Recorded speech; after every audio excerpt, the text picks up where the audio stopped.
KTN News. The Agriculture Committee in the National Assembly has faulted plans by the Agriculture Cabinet Secretary Maize Kiunjuri to import maize into the country. The committee members, led by their chairman Adan Ali, insist that if it is a must for the government to purchase maize, then it should do so from local farmers.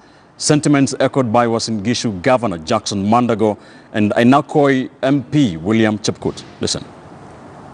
The hot debate surrounding the controversial proposal to import maize into the country continues to elicit reactions, with all guns trailed at Agriculture Cabinet Secretary Maize Kiunjuri.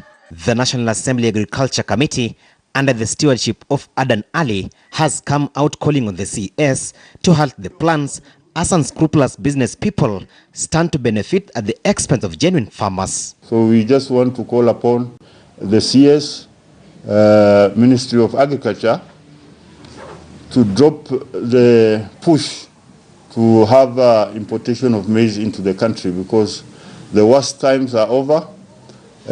Usually the cycle where we have the gap in demand is April, May, June and July. Cartels ndio wanataka kufanya hii kazi. Na sisi hatutakubali kama committee wa farmers wa Kenya waendelee kuumia na mahindi iko. Kiunjuri's proposal saw stakeholders and government officers stumble on each other, with Strategic Food Reserve Fund Chairman Noah Wekesa even claiming it was difficult meeting the cabinet secretary as he would be kept waiting for long hours.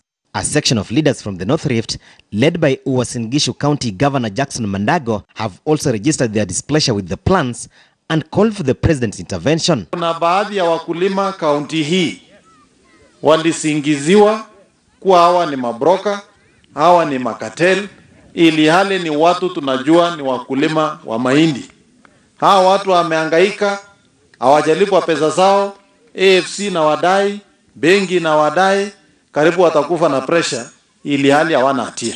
I want His Excellency the President to stop immediately Cabinet Secretary Maize Kiunjuri not to import any maize until he is sure that there is no maize in Kenya. Agriculture CS Maize Kiunjuri proposed to the cabinet that the country should import at least 12.5 million bags of maize by October in order to cushion the public from a looming maize shortage. But stakeholders have said the figure is not only too high, but also impractical.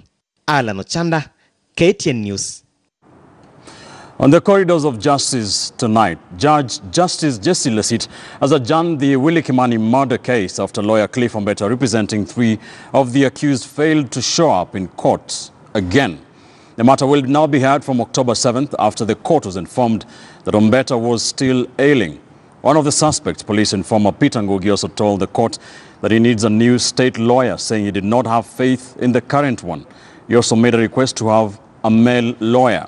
In the case, 4 administration police officers and a police informer are accused of murdering human rights lawyer Willie Kimani, his client Josephat Mwenda, and taxi driver Joseph Mwiruri.